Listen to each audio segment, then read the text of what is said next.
This week on the Salesforce Admins podcast, we're talking with Jay Hurst and James Ferguson from Salesforce Product Management about MFA step-up authentication and what it means for Salesforce admins. As you know, security isn't just a front door login decision anymore. It's about protecting sensitive actions, understanding risk, and designing systems users can trust. So Jay and James are going to help us unpack phishing-resistant MFA, compensating controls, IP ranges, SSO, and why these changes matter in a world where data, automation, and AI are all working together. For us Salesforce admins, this is a chance to think beyond features and really look at how we steward the entire system. So listen in, click that subscribe button, and of course, I would love if you could share it with fellow Salesforce admins, or hey, you know what? Let's make some friends in that security team. So with that, let's get Jay and James on the podcast. So Jay and James, welcome to the podcast. Thanks for having us, Mike. Great to be here. Absolutely. Jay, let's start off with you. We kind of want to get to know a little bit about you, and James will call on you second. But before we get into our topic today, can you just tell me a little bit about how you got to Salesforce and what you do? Sure. Yeah. So I have been with Salesforce for almost 22 years now. I started in our customer support department, one of the first 12 phone support reps here at Salesforce. Did that for a couple of years and helped found our tier 3 organization in support. Eventually moved over to our customer-centric engineering department, stayed in there for a while. And then in 2012, had an opportunity to join the product management group for platform. And I moved over and ran a team called Force.com Canvas. And for the last, 12-ish years now, I've been kind of weaving my way upwards through platform. Currently, I lead our platform services subcloud. So all of the core foundational pieces of platform that you might think of are schema and metadata, APIs, eventing systems, connectivity systems, and also our identity area, which is what brings us here today to talk about MFA. Yeah, boy, flashback. You called it the Force.com platform. Well, that's what it was called back then. I know. I can't remember all of the names we've had for it since. Oh, that's okay. I'm sure there's a website that tracks all of them. I'm sure there is. James, fill us in. How did you get to Salesforce and what do you do here? Well, I am, compared to Jay, one of the newer members of the team. I've only been at Salesforce for about 16 and a half years, almost 17 years. Pretty much entirely on the platform product management side, working on various things people know and love, like sharing and big objects and event monitoring and those things. And most recently, I've taken over responsibility for the identity product team, responsible for all the login and auth and SSO and all of the wonderful things we'll talk about today. Oh, wow. Okay. So then just to be clear, I'm actually the newest person on this call. I've only been at Salesforce for a little over 12 years now. So I guess I still have my rookie stripes. Combined, we're almost at 40 or just over 40. So combined, we almost get our AARP discount, right? Yeah, exactly. Jay, let's kick off. I know I did a podcast, and I'll link back to it not that long ago with Laura Pelkey talking about some of the new things that were coming out. And of course, security is always big on admin's mind. She did a wonderful job of explaining step-up authentication to me, which was basically the airport analogy of you have to show your ID to get in, and then you have to show your boarding pass to get onto the plane. I thought that really made sense to me. But let's talk about the new authentication that's coming out, if you call it that, and the new step-up concerns that Salesforce admins have. Sure. So I think, as we move into the continued proliferation of agents and AI across the industry.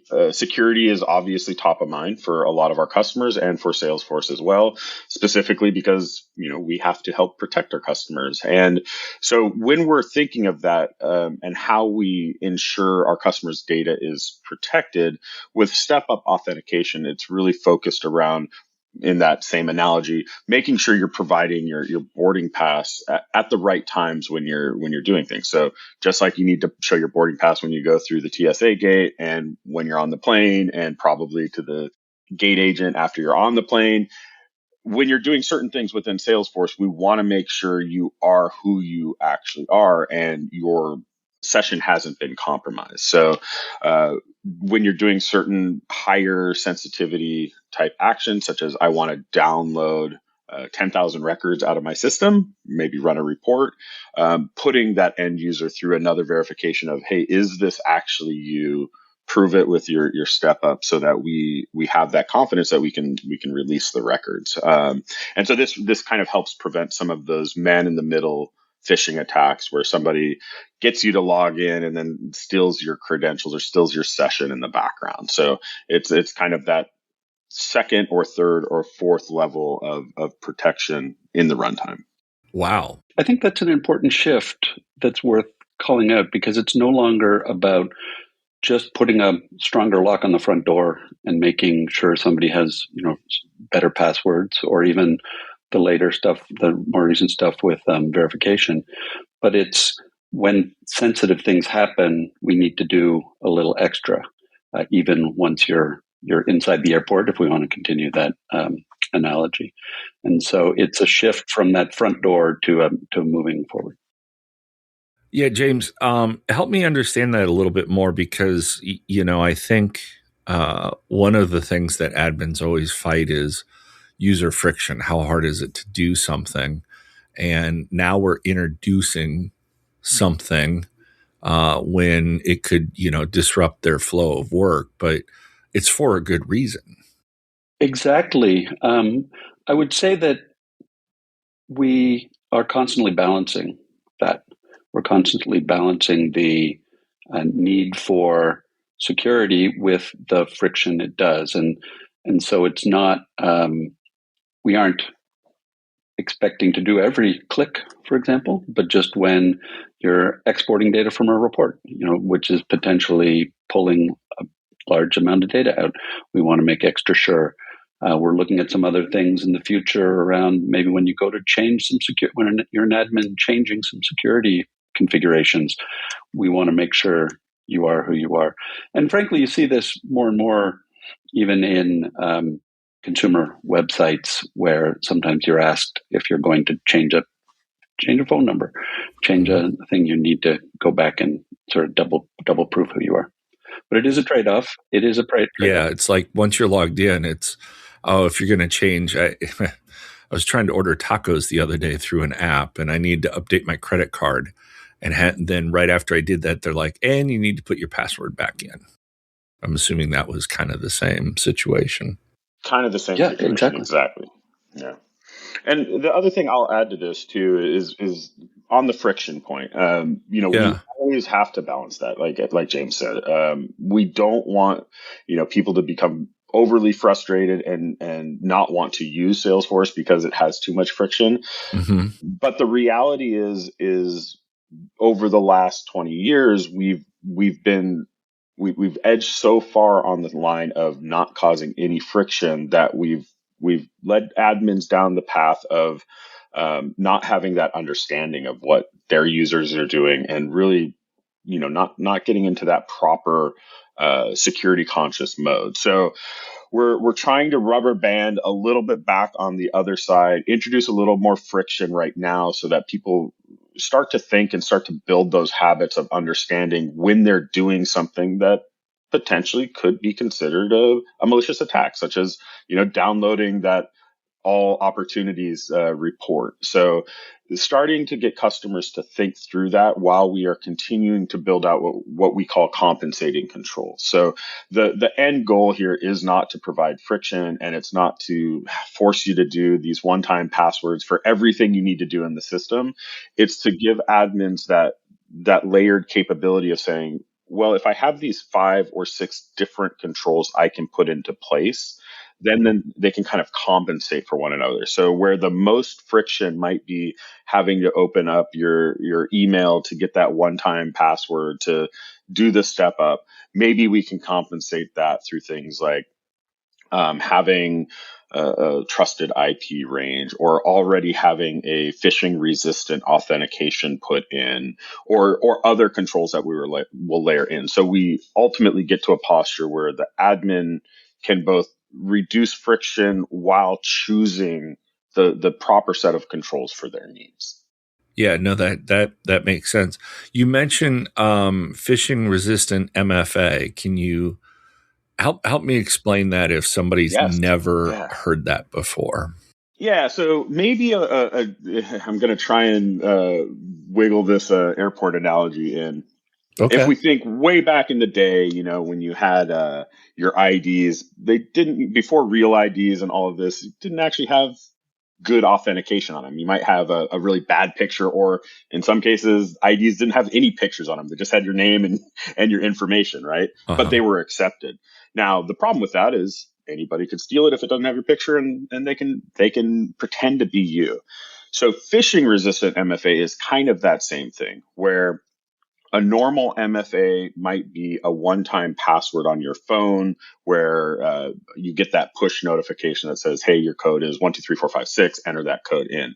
That's great because it means you have to have your phone in order to get that one-time password, but it's not as secure because it's sent over SMS. It doesn't really verify that you are who you say you are. It's only that you have access to that phone. Phishing resistant adds another layer on top of that. So it's not just over SMS or in an app. It would be through what are called passkeys or other more cryptographically secure passes. So think of your Face ID, your Touch ID, some of those passkey type implementations that you might see where it's not just getting a code, but you have to unlock a vault that has your information in it, and then you provide that information out. So it's taking it from that ID that anybody can use if they just happen to steal your wallet into more of a real ID that also has some biometrics attached to it. So you can actually guarantee it's not just that you have the thing, but you have the thing and you are the person that should have the thing that identifies you. And so that's what we're implementing today. That's starting to roll out tomorrow in production. We've already started pushing it into Sandbox for admins, where we want all of our administrative users across the system to enroll and use these phishing resistant MFA capabilities so that they're more secure. Yeah. I never even thought of that. I all the time, there's apps I log into and they send me a one-time passcode and I'm like, well, of course I have access to it. Never did I think that, oh, what if somebody already has access to my email, requests that code, and now, they're essentially spoofing me. And it never dawned on me until you think of, well, they're not really verifying that it's you, Mike. They're just verifying that whoever requested that code also has access to your inbox. And you're like, oh. Exactly. And that may not be a nice person. Right. So, James, what are some questions that admins are asking online that we can kind of help answer for them or equip them for when they get this rolled out to them? They're certainly asking questions about phishing-resistant MFA versus regular MFA and the different sort of authenticators that are out there. I'll shift this around a bit. Yeah. One of the things they aren't asking about is actually something that Jay mentioned in passing, which is the alternate controls. And for things like Step Up, if you have login IP ranges on the org or on the user profile, or there's some session settings which force you to always be coming from the same IP address in your session, which is the case for most of us who are at a laptop at work or whatever it is. Those avoid Step Up entirely because we have more certainty about who you are and where you're coming from. If your session's bouncing between Eastern Europe and Middle East and North Carolina and keeps hopping around, we start worrying more. So you can do some things around IP ranges, which takes that friction away from the user altogether. And so those are some of the things that I would encourage admins to look into. Now, sometimes it doesn't work because of mobile providers or other network infrastructure, but it's also potentially a low calorie way of really sort of avoiding at least the step up part. They'll still have the MFA requirements. And one thing I'll add to that, when we add these types of controls to, admins are human like the rest of us, and we always want to make it as frictionless and easy as possible, but we don't want to trade off the security for it. So IP ranges specifically have been a little bit of our bane for the last 6 months, because we have a lot of customers who have said, well, I will just put in the entire internet range of IPs and go 0000 to 255, 255, 255, 255. And then no matter where I'm coming from, I'm not going to get challenged, and it's going to be great. And that worked, but it's not secure. And so we don't want to trade off security for just, checking the boxes. There are reasons for us doing this. Now, with that one specifically, we have put in changes in place where we won't let you use such a broad internet range to actually to get around it in that respect, where you actually have to put thought into like, well, what is the internet range that I'm actually coming from and using? And, we have some friction still with that, I would say, with admins using, very global deployments or salespeople that travel around a lot and using different VPNs. So we're working through that as one of those compensating controls rather than the primary control. So, but again, it is up to all of our admins to really think through. We don't want you to just check the boxes that we're telling you to check because we want you to check a box. We really want you to think about these changes, what it means to your organization, why we're actually trying to implement these, and ultimately, determine what makes the most sense for you and your company, and include your security officers and your CISOs to really validate what meets the requirements that your company has, so that everybody is protected, both from a security perspective and ultimately a legal perspective as well. Yeah, no, absolutely. We did a security day at TDX.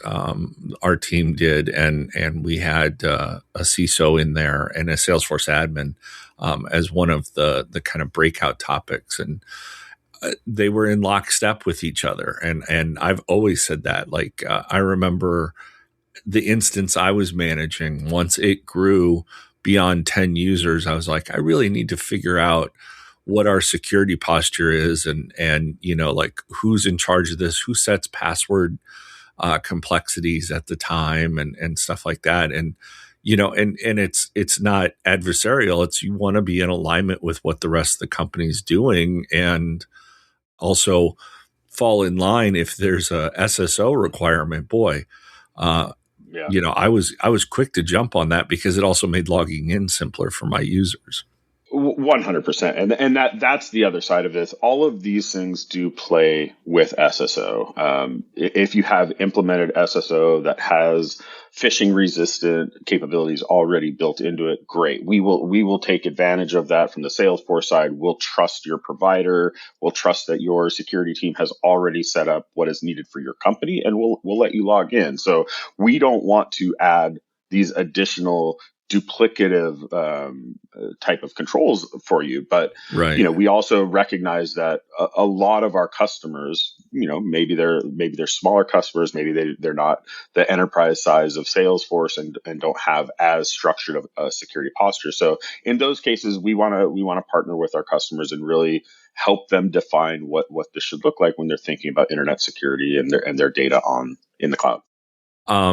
Jay, I'm going to continue with you because James brought up a really good point. I was thinking of, I'm going to ask him the common questions that admins are asking online.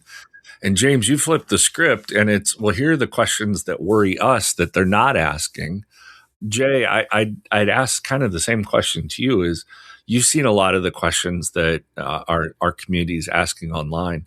what are the questions they aren't asking that you really hoped they would ask, or you're there to provide an answer for?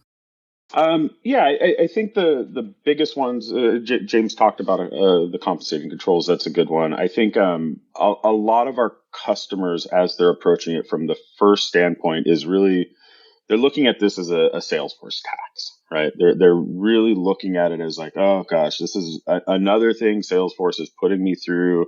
Not really. I don't know why. Why don't you just let me get my job done? That type of attitude, which is completely understandable. But I do think one of the things our admins aren't seeing at that first cut is really the threat landscape that exists out there. I think if you haven't been attacked, if your org hasn't been compromised, it's very easy to fall into complacency and just think everything's perfect, I'm secure, nothing's going to happen. And like everything, security and protection is a spectrum, and it's a journey. You are never 100% perfectly ready for every outcome, and you also can't assume that what worked yesterday will continue to work tomorrow. So what I would love to see more of our admins and customers kind of look through is like, how do I build this security and the continuing advancement of my security posture into my day-to-day, into my development scenarios, into my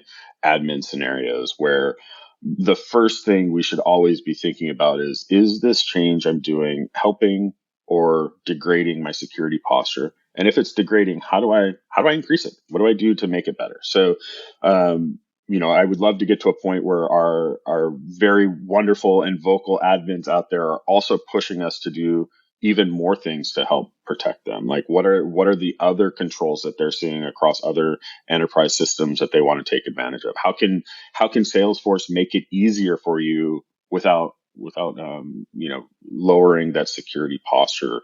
How can we make it so that the friction can be lowered faster because you acknowledge a certain the acceptance of the controls or something like that around really getting back to a true partnership with more of our customers that Mm-hmm. I wouldn't say we've lost, but it's easy to forget about when you're focused on the headless 360s of the world, or how can I get more agents into my system? And we also still have to think about, and how do I keep it protected and managed? Right. Yeah. I mean, it's more people in your house, but also making sure that everybody shuts the door and locks it. And wipes their feet. Right. Takes shoes off. I think Jay also touches on what maybe I would consider the elephant in the room, because I think when going back to the original question you asked in terms of what are admins asking, Yeah. most of them aren't asking the why. Most of them acknowledge the value of these things and the need to do it. But they do push back on the why immediately, and why under these compressed timelines, and why, and sort of those kind of questions. And I will acknowledge that the rollout of some of these controls has not been as smooth as we all would have hoped. And so there's been some schedule, the things bouncing around from a timing perspective. And so we're definitely working on all of that. But it does play to that, that level of risk, and these are the things we really felt we needed to roll out sooner rather than later. And so that's why some of these timelines are compressed. I will add the flip side of that to your point about what should admins be doing. Mm-hmm. We do find when we give notice of, like, advance notice of asking people to change things, they tend not to do it until the week before the enforcement date. Imagine that. Procrastination? Come on now. And so that sort of, when our executives are looking at adoption rates or whatnot, it's sort of blunted. The desire to extend those out is blunted because, well, people are just going to wait anyways. Yeah. So, but that said, I don't want to sort of, we are pushing fast. We acknowledge that. We are making people a bit even uncomfortable, I would say. And we acknowledge that. But this is something, again, in the balance of the security posture, we feel is important for the overall trust in the Salesforce platform and product. I mean, the one thing that I've always learned through all of the work that I've done with various teams at Salesforce is for every time you roll something out, another lock, there's always 10 people there trying to pick it. And if they haven't already picked it, and so you both have mentioned that, unfortunately it's compressed timelines, but it's timelines because we need to make sure that, you're building locks and putting that stuff in place before people just have it to where they can blow through it. Absolutely. The best defense is a good offense. I think Mhm. is a very apt saying in this instance. We want to continue to make sure everybody is at a baseline security level, which is the phase we're in right now. It's this, horizon zero of how do we get everybody to the minimum baseline where we feel very comfortable that your data is going to be protected on the Salesforce platform. And it is painful, and it will be painful for the next couple months as these changes really roll out. Once we get there, we start thinking about what's our horizon one and our horizon two look like, where we can start to add in the extra controls, give customers more levers to pull for their specific use cases, really focus on the experience around this, because I will also, fully admit and not try and gloss over the fact that, sometimes these the wordings of things and the UX that we provide you to turn them on and turn them off is confusing, and it's not as easy as it should be. And we're sacrificing some of that ease of use right now for speed of deployment. But the efforts that we have with kind of the Salesforce Trust Platform, which is an expanded group that we now have here that is purely focused on how do we not just get everybody secure, but continue to add more and more security features to make sure that Salesforce is the premier example of how an enterprise SaaS company secures their customers' data. So that is the journey we're on, and we're taking our customers with us. And as painful as it is, James and myself and the whole team here, we are looking for active feedback. We're engaging with the community on a day-to-day basis just to try and sand down these rough edges as much as we can until we can get the front door built, locked, and then we can really talk about how do we decorate our house now. Yeah. But also, you mentioned, well, we're doing it and it's going to be painful. I guess I'm on the flip side of that thinking, boy, if I had other applications and they're not going through this as well, that actually is more of a red flag to me, because then now I'm thinking like, well, do they not care as much about making sure all of my data on their platform is as secure as possible? So Absolutely. Like I said, it's a journey, not a destination. Like what is 100% secure today is not as secure tomorrow. right. With all of the new attack vectors that come out and these capabilities like Mythos and Fable and all of these really, really smart and frankly scary AI capabilities, we have to double and triple down even harder to make sure that we stay as far ahead of that as we can. Right. And as I've been reminded, security isn't always about being scary. Security is about, being informed and making the right choices so that you have that protection and that understanding, which is It's really risk good. management. It's risk management. Yeah, absolutely. James and Jay, I want to thank you guys for coming on and walking us through some of this. I know anytime that we offer anybody in our community, whether it's developers or architects or admins, a change, it's always extra work. But I feel like you're right there and answering the questions and helping through some of the hard parts. Because I'll be honest, there's not a day that goes by that I don't learn something in security. At my current job, and even when I was a Salesforce admin. Absolutely. And thank you, Mike, for helping amplify the message. One of the challenges I think we have at the product side is making sure our customers understand and get the information. We have our blog posts and our help documentation, and we send out emails, but any extra we can do to megaphone this and get people aware is definitely valuable. So thank you for this opportunity. You bet. And thank you to all the admins who are out there who are also helping amplify this and helping support the rest of the community. It's one of the great things about Salesforce from the very beginning. It's the huge community support that exists. We couldn't do it if it was just the 6 PMs on my team. We need everybody involved. Yeah, and I think the part of that you take away is, well, I'm glad there's so many questions online that we had the idea to do this podcast, because that means there's so many people that are engaged and caring, as opposed to rolling something out and, hey, did anybody have any questions? And it's crickets, the reverse of that would also be kind of scary too, is there's questions because people care and because they want to understand.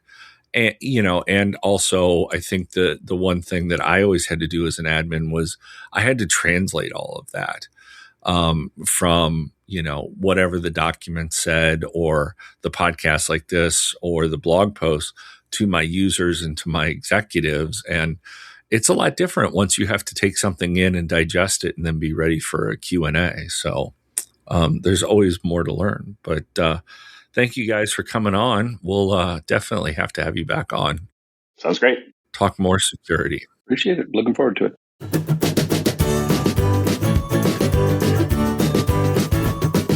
Big thanks to Jay and James for helping us understand MFA step-up, phishing-resistant authentication, and the role admins play in protecting business systems.